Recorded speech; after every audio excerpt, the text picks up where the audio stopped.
창세기부터 요한계시록까지 예수님을 발견하는 새로운 안목의 성경 공부 두란노 성경교실. 저는 요즘 이사야 말씀에 푹 빠져있는 단장 한우정입니다. 그리고 오늘도 열공 모드로 학구열을 불태워주실 최예빈 자매님과 최인우 집사님 함께 하십니다. 안녕하세요. 안녕하세요. 이제 이사야 선생님을 소개해드리겠습니다. 뜨거운 영성과 냉철한 지성의 아름다운 하모니로 이사야서에 담긴 하나님 아버지의 마음을 전해주고 계신 황성수 목사님.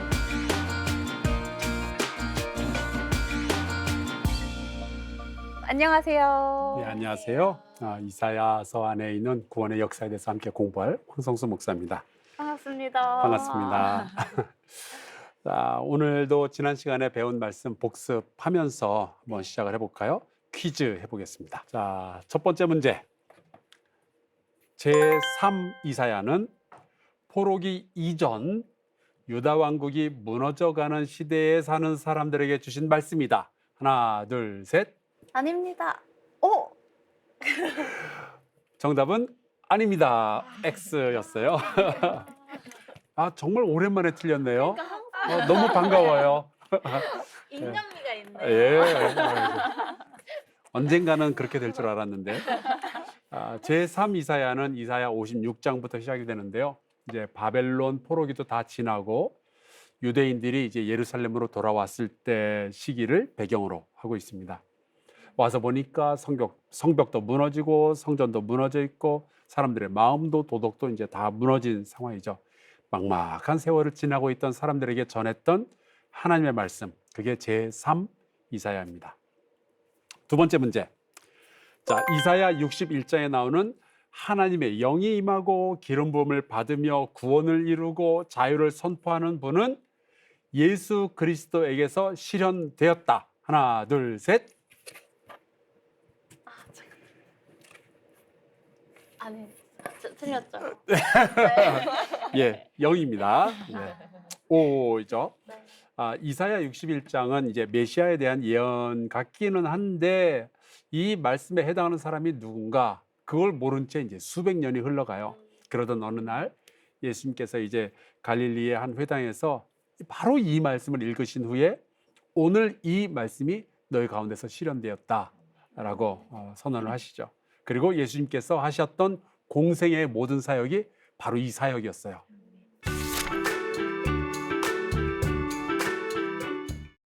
자, 오늘은 드디어 이제 이사야의 끝을 드디어 보게 되었습니다.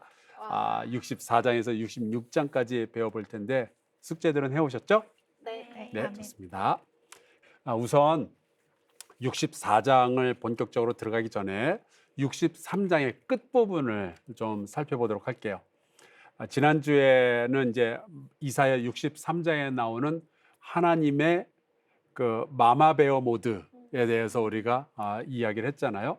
내가 너희를 위해서 끝까지 싸울게 라고 말씀하시는 하나님이죠. 자식을 해치는 그 원수들을 가만히 내버려 둘 수 없었던 아버지 하나님의 모습이 그려져 있습니다. 자, 그런데 그때 그 하나님의 이야기를 듣고 이제 이사야가 기도를 시작을 하는데 그게 63장 16절에 있어요. 그거 한번 읽어볼까요? 주는 우리 아버지시라. 아브라함은 우리를 모르고 이스라엘은 우리를 인정하지 아니할지라도 여호와여 주는 우리의 아버지시라.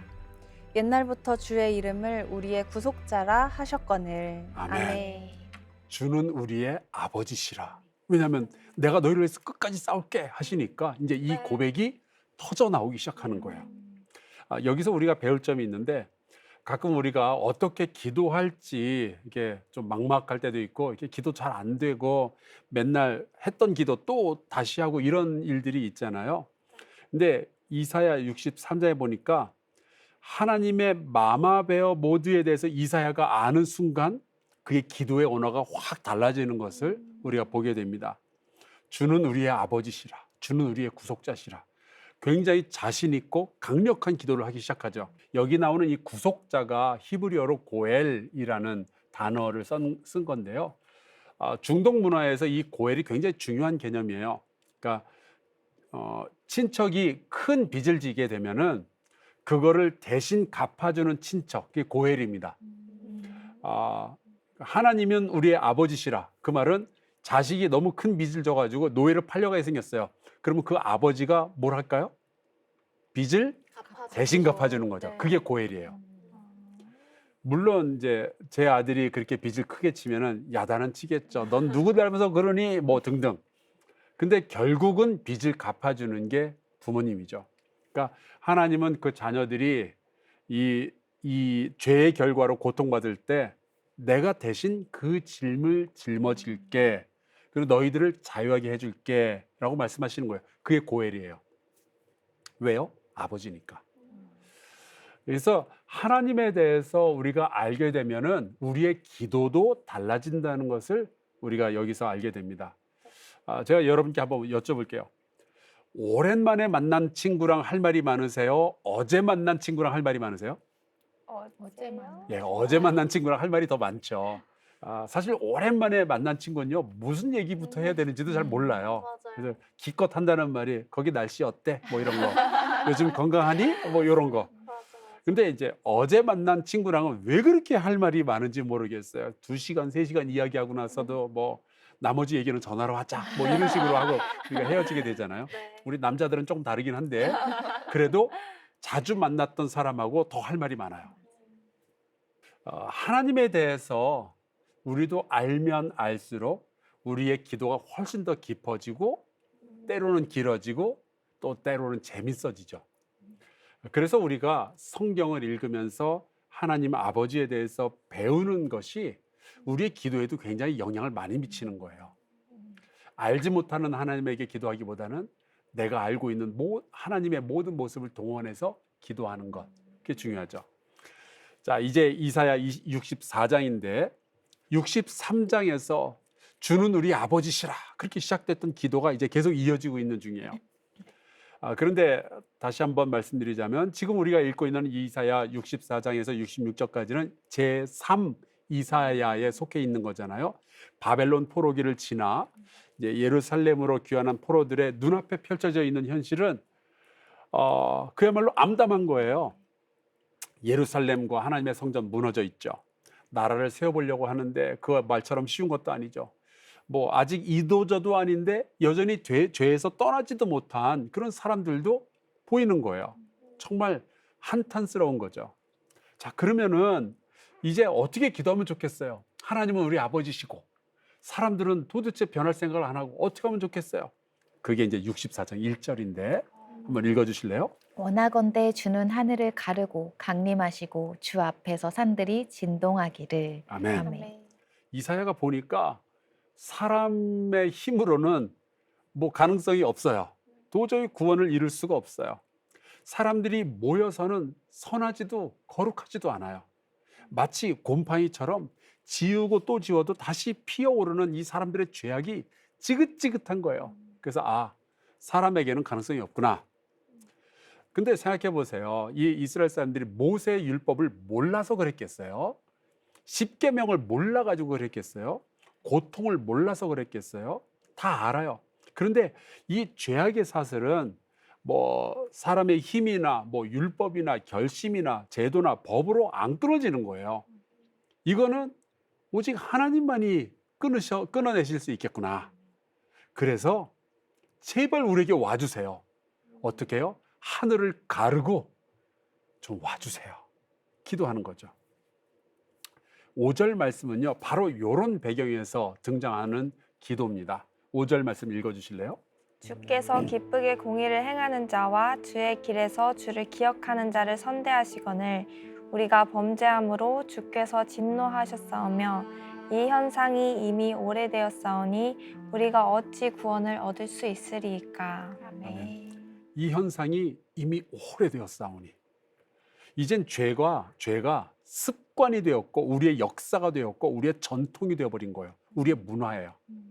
마치 사람들이 마약에 중독되고 알코올에 중독되고 뭐 도박에 중독되는 것처럼 이게 나쁘다는 거 왜 몰라요? 다 알지. 그런데도 못 떠나는 거예요. 하나님이 우리를 떠나서가 아니라 이스라엘은 뼛속까지 죄인이었기 때문에 이 일들이 벌어지고 있는 거죠. 자, 이제 고난의 이유를 알았어요. 우리가 왜 이렇게 고생하고 있는지 알았어요. 자, 근데 고난의 이유를 알면은 모든 문제가 해결이 되나요? 아니요. 코로나 시절에 그 고등학생 아들을 둔 아빠의 이야기를 제가 들은 적이 있어요. 그 아들이 이제 그 학교 축구부에 있었는데 이 아이들이 대학을 가려면은 전국 규모의 축구 대회에 나가서 어느 정도 이상의 성적을 거둬야 얘네들이 대학을 갈 수 있다 그러더라고요. 그런데 코로나 때문에 대회들이 막 취소가 된 거예요. 그래서 대학 갈 소망들이 이제 사라지고 있었는데 아주 잠깐 코로나가 좀 잠잠해지면서 간신히 마지막 대회에 나간 거예요. 거기만 나가서 좋은 성적을 거두면은 대학에 갈 수가 있게 된 거죠. 그런데 그만 그 축구 선수 애들 중에 하나가 코로나에 확진이 됐어요. 어떡해. 결국 그 학교 축구팀은 몰수패, 시합에 나가지도 못하고, 그래서 그해 고3 축구부 아이들은 단 한 명도 대학을 못 가게 된 거예요. 여러분, 이게 누구 잘못이에요? 아니, 그 누구의 잘못도 아니지. 이게 누구라도 코로나에 걸릴 수 있는 시대였잖아요. 그리고 코로나에 걸린 게 뭐 죄인가요? 그냥 아플 뿐이지. 맞아요. 근데 그 학교 아이들의 부모님들이 그 아이를 지목하기 시작한 거예요. 처음 코로나에 걸렸던 네. 친구를. 너 때문에 우리 애도 대학 못 갔어가 된 거죠. 그래서 그 아이가 견디다 못해 여기에 자퇴를 하고 그냥 학교에서 사라져 버린 거야. 너무 슬픈 이야기죠. 근데 우리가 비슷한 행동을 굉장히 많이 해요. 내 가정이 이렇게 힘들게 된 거는 누구 때문일까? 나의 재정이 이렇게 힘들게 된 거는 누구 때문일까? 우리나라가 이렇게 혼란 가운데서 어려운 것은 도대체 어떤 사람 때문일까? 내 일자리가 이렇게 위협받는 이유는 뭐 때문일까? 내가 이렇게 인생의 광야 한복판에서 고통스러워하는 이유는 무엇 때문일까? 우리는 늘 궁금해하고, 그래서 그 원인을 찾으면은 공격하고 싶어 하죠. 막 비난하고 싶은 거예요. 그게 요즘 한국의 문화가 되어가고 있는 것 같아서 참 마음이 좀 안타깝습니다. 정치인이나 무슨 연예인이 뭔가 잘못하면 막 융단 폭격을 하죠. 그래서 그런 문화가 우리 사회의 문제를 해결을 해줄까요? 아니요. 그게 잠시 동안 우리의 속을 시원하게 해줄지는 모르겠지만 그런 게 우리를 구원해주지 못해요. 여러분, 복수는요, 우리를 치료해주지 않아요. 우리가 고난에 빠졌을 때 위로를 얻고 소망을 발견하고 새 힘을 얻는 것은 내가 비난할 대상을 발견했을 때가 아니라 우리의 아버지 되신 여호와 하나님을 발견했을 때, 바로 그때죠. 맞아요. 우리가 잘못한 거 많아요. 우리가 비난하고 싶은 사람들도 주변에 많이 있고. 근데 우리의 인생이 진짜로 변화되게 되는 바로 그때는 우리가 하나님을 제대로 알게 되었을 때입니다. 그 하나님이 우리의 아버지시라는 사실을 깨닫게 되었을 때, 그때부터 우리는 어떻게 살아야 될지를 알게 되는 거죠. 자, 이 모든 고통, 우리가 겪고 있는 문제들이 다 우리의 죄 때문에 이렇게 된 건데 과연 우리는 기도할 수 있을까? 기도할 수 있죠. 우리는 죄인 맞아요. 그렇다고 하나님과의 관계가 끊어져 버리는 건 아니잖아요. 탕자는 아버지의 재산을 받아서 전부 허비해 버려요. 그렇다고 그 탕자와 아버지의 관계가 그냥 끊어져 버리는 것은 아니었잖아요. 그걸 깨달았던 이사야가 이제 또 이렇게 기도합니다. 8절인데요. 어디선가 들어본 말씀 같아요. 64장 8절 읽어볼까요? 그러나 여호와여, 이제 주는 우리 아버지시니이다. 우리는 진흙이요 주는 토기장이시니 우리는 다 주의 손으로 지으신 것이니이다. 아멘. 아멘. 자, 우리는 죄를 지었어요. 이제는 죄가 습관처럼 되었어요. 우리는 죄에 중독되었어요. 죄를 떠날 수가 없어요. 그런데 하나님은 아직도 우리 아버지시잖아요. 그런 기도죠.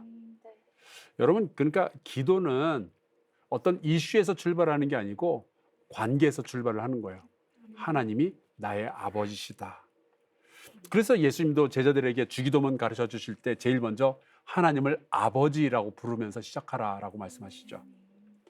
조금 전에 말씀드렸던 그 탕자가 먼 나라에 가서 재산 다 허비하고 먹지도 못하고 이제 굶어 죽게 되었다가 나중에 이제 살아나잖아요.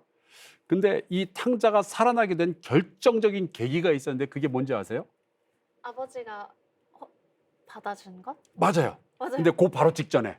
직전에 돌아온 탕자를 안아준 것? 아니요. 그 직전에. 그 직전에 모든 걸 다 잃어버린 것? 그 다음에 모든 걸 잃어버리고 탕자가 아버지를 아버지한테 기억해낸 거. 생각한 거 맞아.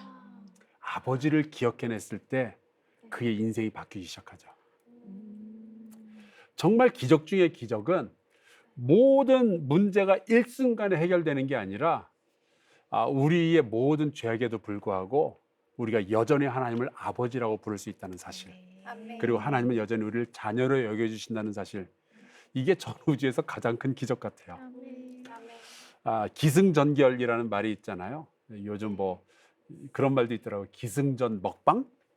그래서 뭐 뭘 하든 제일 마지막에는 뭐 먹으면서 끝난다. 기승전 카페? 뭘 하든 카페에 가서 모임을 끝을 낸다. 그런 얘기 있죠. 이사야는요, 모든 이야기의 끝에 하나님 아버지의 이야기가 끝이 되는 거예요. 이른바 기승전하? 예, 하나님의 이야기로 끝이 난다. 다들 무서워하고 피하고 싫어했던 고난이지만 그 하나님 아버지는 그분의 열심으로 쉬지 않고 일하시는 그분의 마음으로 보란 듯이 사람들을 살려내시고 그 하나님이 우리에게 구원의 완성을 주실 것이다라는 이 소망이 이사야를 지금 사로잡고 있는 거예요. 이스라엘이 그렇게 망해버렸던 이유는 하나님이 그들을 버려서가 아니라 그들이 하나님을 버렸기 때문이었잖아요. 이스라엘은 그래서 이제 나라만 잃은 것이 아니라 막 하나님도 다 잃어버리고 난리가 난 거죠. 그때부터 죄악이 그들 가운데 마치 공기처럼 호흡이 되기 시작하고요. 그래서 그 결과가 어떻게 돼요? 11절 말씀입니다. 64장 11절. 우리 조상들이 주를 찬송하던 우리의 거룩하고 아름다운 성전이 불에 탔으며 우리가 즐거워하던 곳이 다 황폐하였나이다. 예, 바로 이 구절에서도 알 수 있잖아요.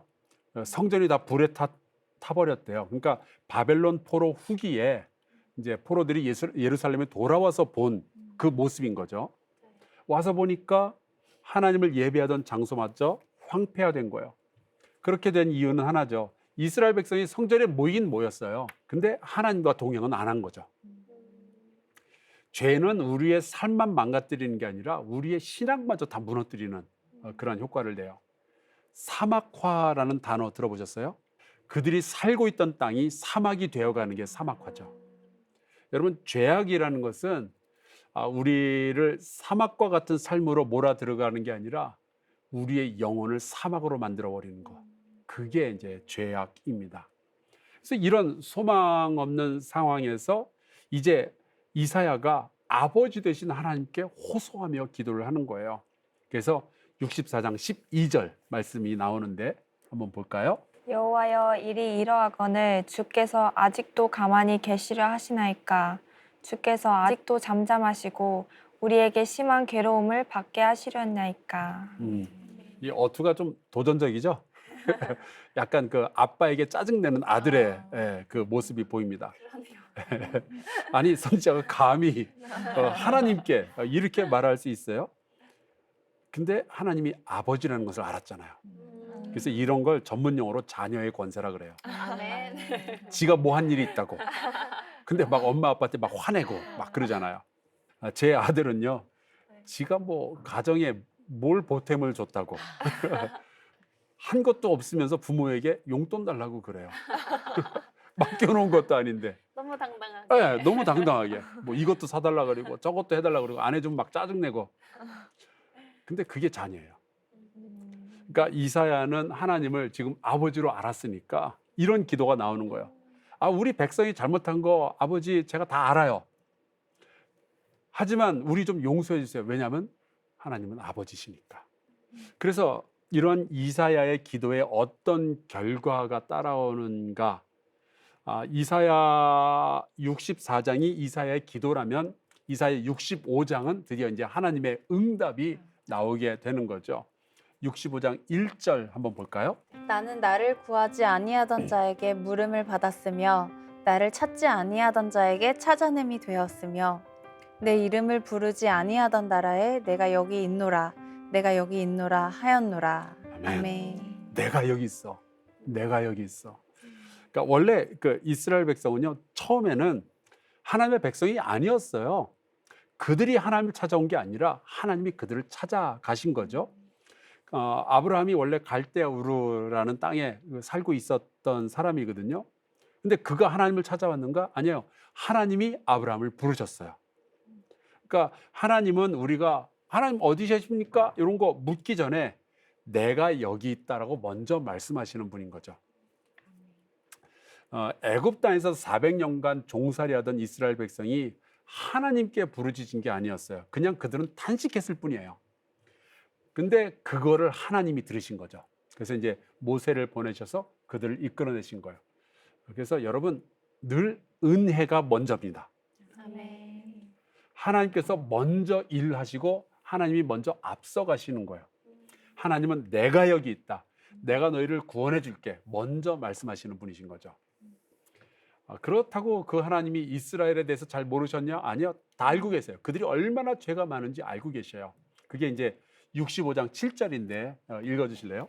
너희의 죄악과 너희 조상들의 죄악은 한 가지니 그들이 산 위에서 분향하며 작은 산 위에서 나를 능욕하였습니다. 그러므로 내가 먼저 그들의 행위를 헤아리고 그들의 품에 보응하리라 여호와가 말하였느니라. 아멘. 아멘. 그러니까 하나님은 우리를 사랑하시지만 우리의 죄를 모른 척 하시는 분은 또 아니신 거예요. 다 알고 계셔요. 그래서 하나님은 어떻게 하실까? 이사야의 기도에 이렇게 응답을 하셨어요. 17절과 18절인데 누가 읽어주실래요? 보라, 내가 새 하늘과 새 땅을 창조하나니 이전 것은 기억되거나 마음에 생각나지 아니할 것이라. 너희는 내가 창조하는 것으로 말미암아 영원히 기뻐하며 즐거워할지니라. 보라, 내가 예루살렘을 즐거운 성으로 창조하며 그 백성을 기쁨으로 삼고. 아멘. 여기서 저는 좀 이런 질문을 해보고 싶어요. 여러분, 우리가 왜 흔히 기도를 하나님과의 대화라고 그러잖아요. 그러면은 이 대화를 우리가 더 원할까요? 하나님이 더 원하실까요? 하나님이 예. 만약에 예배가 하나님의 백성과 하나님과의 만남이라면 이 만남, 이 예배는 하나님이 더 원하실까요? 우리가 더 원할까요? 하나님이. 자녀를 키워보신 부모님은 이게 무슨 소리인지 알아요. 알지요? 이게 부모와 자녀의 대화는요, 자녀보다는 부모가 훨씬 더 원하고 있어요. 갈망하고 있어요. 제가 대학 다닐 때 전 이제 서울에서 대학을 다녔거든요. 부모님은 시골에 계셨고 속초에 계셨어요. 근데 대학 4년 다니는 동안 부모님께서 제게 전화한 횟수와 제가 부모님께 전화한 횟수를 비교하면 어느 쪽이 많을까요? 부모님께서. 목사님이. 당연하죠. 부모님이 압도적으로 많이 전화하셨어요. 제가 부모님께 전화 드릴 때는 용돈 부족할 때밖에 없었어요. 기도는요, 우리보다 하나님이 더 갈망하셔요. 왜냐하면 그 자녀와의 대화이기 때문에. 왜냐하면 우리를 향한 하나님의 사랑이 우리가 하나님을 향한 사랑보다 훨씬 더 크기 때문에 사랑이 더 큰 쪽이 먼저 대화하길 원하고 그 대화를 갈망하게 되는 거죠. 그래서 이 기도를 얼마나 하나님이 좋아하시는지 65장 24절에 보면은 이렇게까지 말씀을 하셨어요. 한번 읽어볼까요? 그들이 부르기 전에 내가 응답하겠고 그들이 말을 마치기 전에 내가 들을 것이며. 이게 가능한지는 모르겠으나 하나님은 하실 수 있겠죠. 그러니까 이거는 내가 니들이 기도하면은 나 너무 기뻐. 이 정도였군요. 네. 제가 이 말씀을 읽고 뭐라고 생각했는지 아세요? 어떻게 생각하세요? 대박. 하나님 정말 우리의 기도를 듣고 싶어 하시는구나. 그러니까 이 땅의 죄악을 회개하며 하나님을 아버지라고 부르고 백성을 위해서 중보하고 우리를 구원해 달라고 부르짖을 사람들이 많으면 많을수록 좋겠구나. 하나님은 그런 음성을 듣기를 원하시는 거구나. 그러니까 가족의 죄악을 보면서, 이 땅의 죄악을 보면서 막 비난하고 그러는 것이 아니라, 나라의 죄악을 보면서 막 비웃고 그러는 게 아니라 그들을 붙들고 기도하는 오늘날의 이사야가 있어야 되겠다 생각을 합니다. 저와 여러분이 오늘날의 이사야가 되어서 하나님께 기도하는 사람이 되면 좋겠어요. 자, 하나님께서 그런 기도에 막 너무 기쁘니까 이렇게 응답을 해주시는데 65장 25절 한번 볼까요? 어떻게 응답을 하실까요? 이리와 어린 양이 함께 먹을 것이며 사자가 소처럼 짚을 먹을 것이며 뱀은 흙을 양식으로 삼을 것이니 나의 성산에서는 해함도 없겠고 상함도 없으리라 여호와께서 말씀하시니라. 아멘. 근데 이 말씀 어디선가 읽은 것 같은데 이사야 11장에서 봤어요, 우리가. 6절에서 9절까지인데 6절과 9절만 제가 한번 볼게요. 그때에 이리가 어린 양과 함께 살며 표범이 어린 염소와 함께 누우며 송아지와 어린 사자와 살진 짐승이 함께 있어 어린아이에게 끌리며 9절 내 거룩한 산 모든 곳에서 해됨도 없고 상함도 없을 것이니 이는 물이 바다를 덮음같이 여호와를 아는 지식이 세상에 충만할 것임이니라. 바로 이 하나님의 나라에 대한 약속이었어요. 그러니까 하나님의 통치가 완벽하게 일어나니까 의와 공의가 충만한, 사랑이 충만한, 평화가 충만한 세상이 되는 거죠. 그러니까 사랑의 법이 작동을 제대로 하기 때문에 막 경쟁하고 질투하기보다는 그저 함께 사는 게 너무 행복한 거예요. 그러니까 약자와 강자가 사자와 뭐 송아지가 서로 담치고 막 이렇게 사는 게 아니라 서로 도우면서 함께 사는 거죠. 자, 드디어 대망의 66장을 한번 볼까요? 네. 많은 학자들이 이 66장에 대해서는 좀 불편한 생각을 가지고 있어요. 65장부터 이미 시작된 문제긴 한데 66장에는 문체나 문단이 너무 자주 바뀌거든요.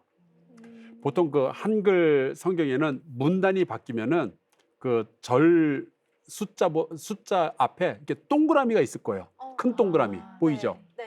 그게 66장이 24절밖에 안 되는데 문단이 7개예요. 평균 한 3절 내지는 4절이면 문단이 탁탁탁 바뀌는 거죠.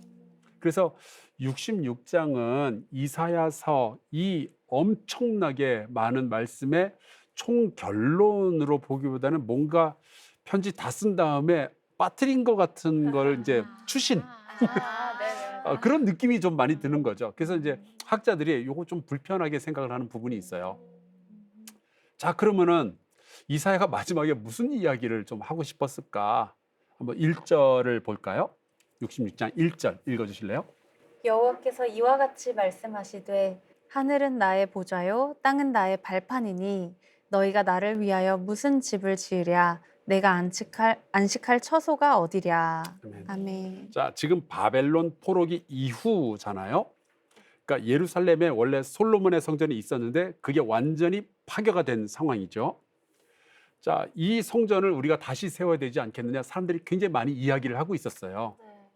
근데 하나님께서 그러시는 거예요. 내가 성전이 없어서 너희와 함께 못하는 건 줄 아니? 내가 예배당이 없어서 예배를 못 받는 줄 아니? 하나님께서 솔로몬의 성전을 반대하신 건 아니에요. 그거 뭐 아름다운 마음이고 너무 좋죠. 하지만 중요한 것은 건물이 아닌 거였어요. 하나님께 중요했던 것은. 그럼 뭐가 중요한 거죠? 4절을 한번 읽어보겠습니다. 나 또한 유혹을 그들에게 택하여 주며 그들이 무서워하는 것을 그들에게 임하게 하리니 이는 내가 불러도 대답하는 자가 없으며 내가 말하여도 그들이 듣지 않고 오직 나의 묵전에서 악을 행하며 내가 기뻐하지 아니하는 것을 택하였음이라 하시니라. 그러니까 이런 고난이 이 백성에게 임했던 것은 하나님 불러도 대답을 안 했던 거예요. 말했는데 듣지도 않는 거예요. 성전이 문제가 아니었어요. 그들의 마음이 문제였던 거지. 아무리 아름다운 성전을 짓고 아무리 제사를 많이 드린다고 해도 니들 멋대로 사는 거라면 나의 기쁨이 아니라 너희의 기쁨을 위해서 너희의 만족을 위해서 제사를 드리는 거라면 그게 나한테 무슨 소용이 있겠니? 라고 말씀을 하시는 거죠. 예수님께서 이제 어느 날 예루살렘 성전을 방문을 하셨는데 거기에 가서 보니까 사람들이 막 장사판을 벌이고 난리를 치고 있는 거죠. 그때 이제 예수님께서 거기 있는 사람들을 막 쫓아내셨어요. 그리고 너희가 만민이 기도해야 되는 집을 강도의 소굴로 만들고 있구나 그러시죠. 그리고 나서 이제 요한복음에 보면은 예수님께서 이렇게 말씀하셔요. 예수께서 대답하여 이르시되 너희가 이 성전을 헐라 내가 사흘 동안에 일으키리라. 그러니까 제자들은 나중에 예수님께서 부활하신 후에 성전된 자기 육체에 대해서 말씀하신 것을 깨달았다라고 기록을 했습니다. 가만히 보면은 하나님도 예수님도 사실은 같은 얘기를 하고 계시는 거예요. 중요한 것은 건물이 아니야, 얘들아. 그 건물을 채우고 있는 사람들의 삶이 중요한 거죠. 그러니까 하나님이 거하시는 성전은 돌로 만든 건물이 아니라 예수 그리스도 자신이고 우리들의 삶 그 자체인 거예요.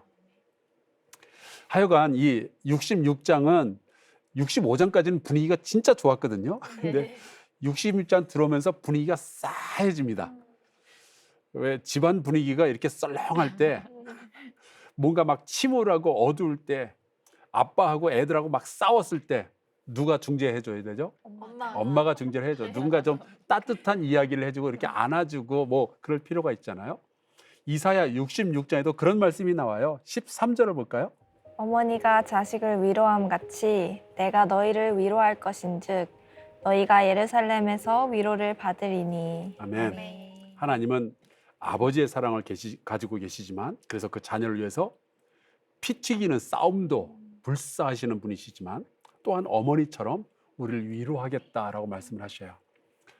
그런데 이렇게 이제 구원이 이제 완성이 되어 가는데 우리가 구원의 완성에 대해서 생각할 때 행복하고 아름답고 기쁜 그런 그림만 그리게 되지는 않는 것 같아요. 거기에는 반드시 구원의 완성에는 한 가지가 더해지게 돼 있는데 그것은 바로 심판입니다. 이게 어머니의 사랑을 통해서 내가 위로해 줄게 라고 하다가 갑자기 분위기가 또 확 바뀌어요. 15절 한번 읽어볼까요? 보라, 여호와께서 불에 둘러싸여 강림하시리니 그의 수레들은 회오리 바람 같으리로다. 그가 혁혁한 위세로 노여움을 나타내시며 맹렬한 화염으로 책망하실 것이라. 아멘. 아멘.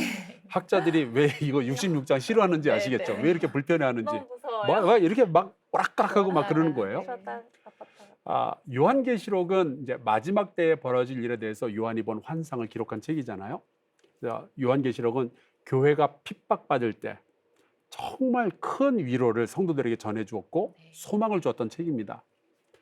여기에도 보면 이제 구원의 완성이 어떤 식으로 나타나는지 보여주는데 주께서 택하신 허다한 무리가 하늘에서 영원한 삶을 누리는 모습도 그려져 있지만 똑같은 방식으로 모든 악과 죄인들이 영원한 형벌을 받는 것도 보여줌으로 구원이 완성된다라고 이야기를 하죠. 이사야서도 똑같아요. 이사야서의 제일 마지막 두 절을 보면은 구원의 완성이 어떤 모습으로 나타나는지 보여줍니다.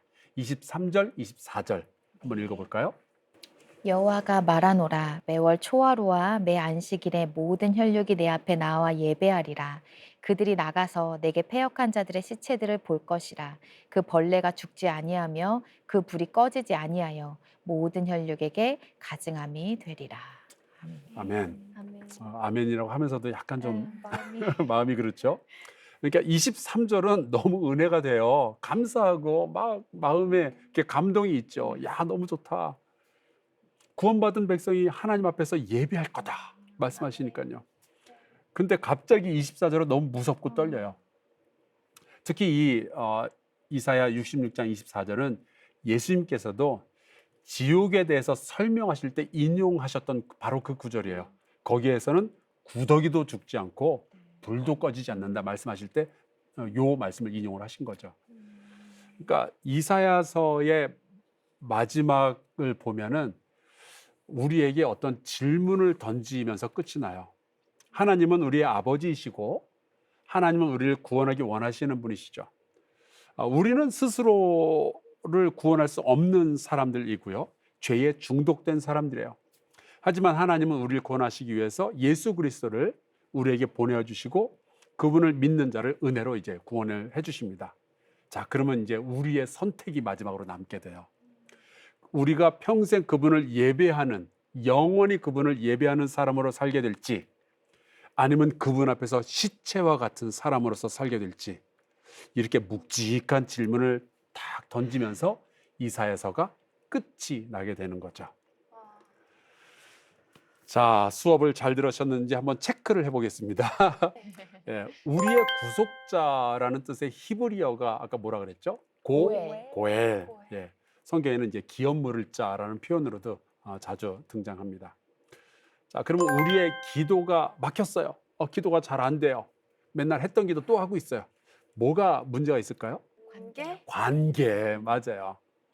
만약에 우리가 하나님과의 관계가 서먹하면은 기도도 참 잘 안 될 것 같아요. 근데 하나님이 내 아버지시다. 그것이 가슴속에 확 들어오면은 그때부터는 우리의 기도의 언어가 막 터져 나오기 시작하게 되는 거죠. 이사야가 그랬어요. 하나님과 가까우면요, 우린 고난 중에도 기도할 거고, 기뻐도 기도할 거고요, 슬퍼도 기도하게 될 거예요.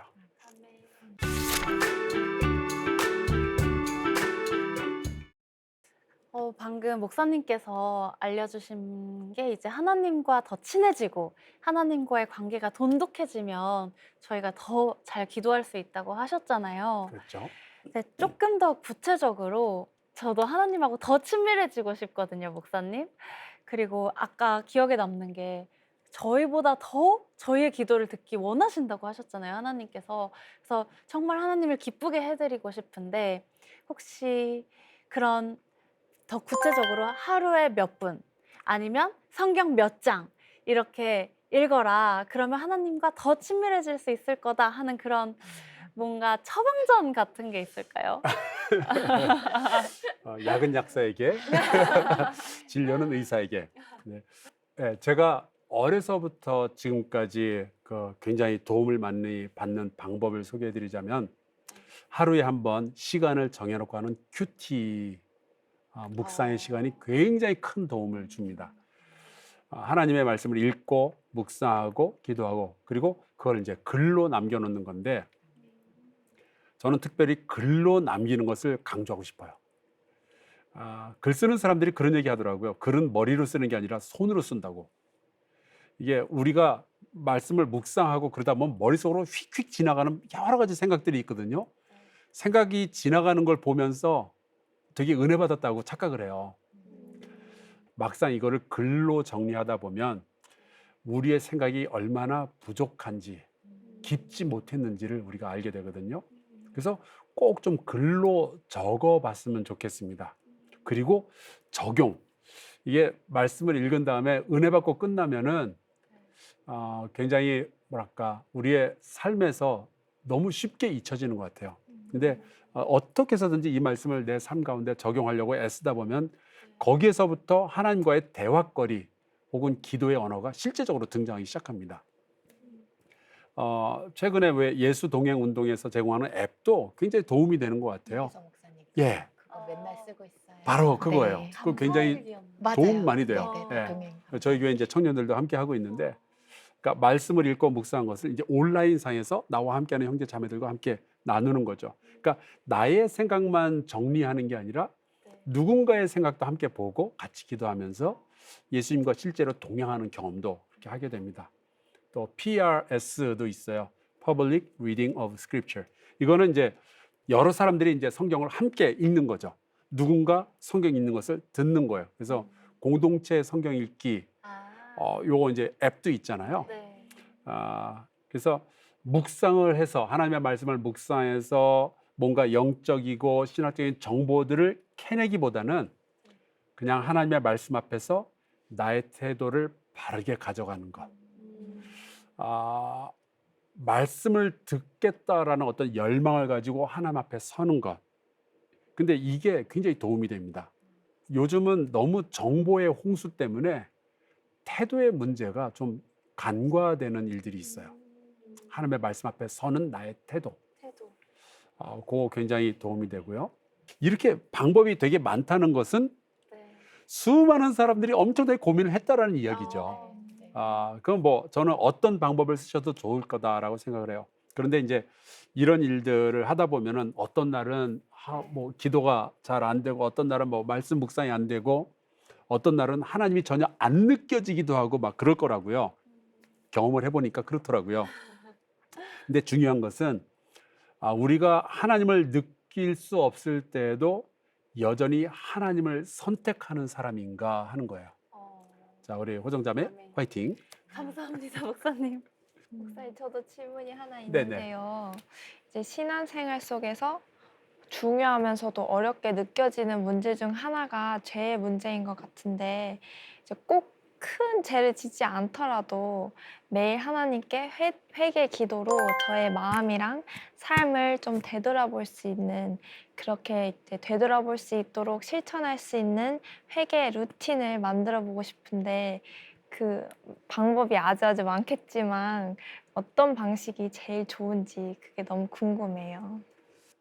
우선 이제 회개에 대해서 좀 정리를 해볼게요. 회개는 나를 비난하는 것이 아니라 하나님과 내 사이를 죄로 막지 않게 노력하는 것. 그게 이제 회개의 정의라고 볼 수 있을 것 같아요. 그러니까 회개한다 그러면은 막 나의 죄를 찾아다니거든요. 내가 뭐 잘못했고. 근데 그게 아니라 하나님과의 관계 회복이 제일 중요한 거예요. 다시 탕자 이야기로 한번 돌아가서 생각해 보면 내가 아버지를 버렸구나. 내가 돈을 홀랑 써버렸구나. 내가 이런 잘못을 저질렀구나. 아무리 후회하고 막 자신을 막 비난하고 그래도 그걸로 아버지와의 관계가 회복되지는 않을 거예요. 탕자가 해야 할 일은 아버지께로 돌아가는 거였어요. 그래서 이런 말이 있어요. 회개는 나의 하나님 아버지를 바라보는 일이지 나 자신을 들여다보는 일이 아니라, 그런 이야기가 있어요. 그래서 우리는 이렇게 회개라는 걸 할 때 중요한 것은 하나님과의 관계에 조금 관심을 가지는 것, 나의 과거가 아니라. 그게 좀 중요하겠고요. 그래도 뭐 건강한 루틴에 대해서 물어보시니까 그 로엘라의 이그나시오라는 분이 만든 성찰이라는 방법을 좀 소개를 해드릴게요. 밤에 자기 전에 하는 거예요.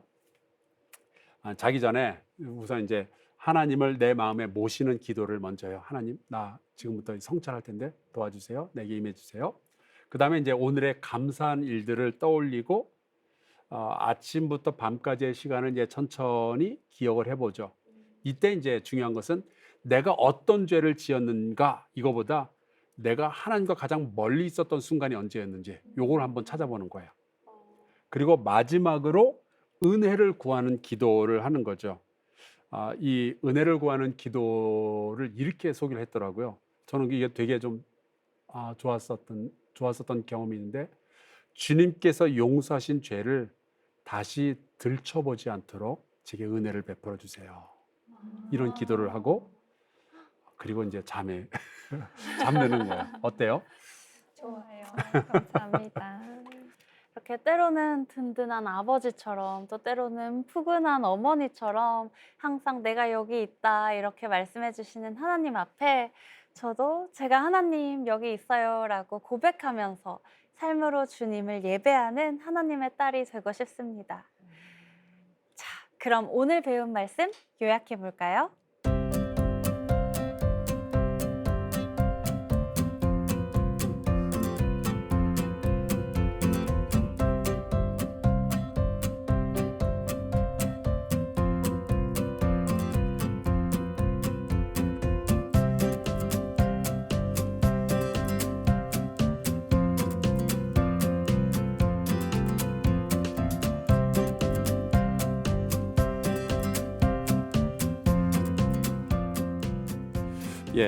오늘의 숙제는 네.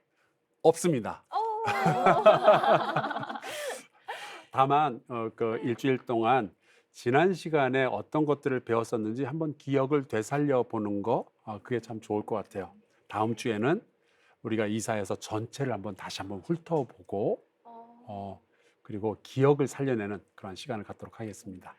네, 저희 오늘도 귀한 하나님의 말씀 전해주셔서 감사합니다, 목사님. 네, 들어주셔서 감사합니다. 창세기부터 요한계시록까지 예수님을 발견하는 새로운 안목의 성경 공부 드란노 성경교실.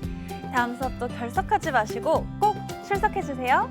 그럼 다음 시간에 만나요.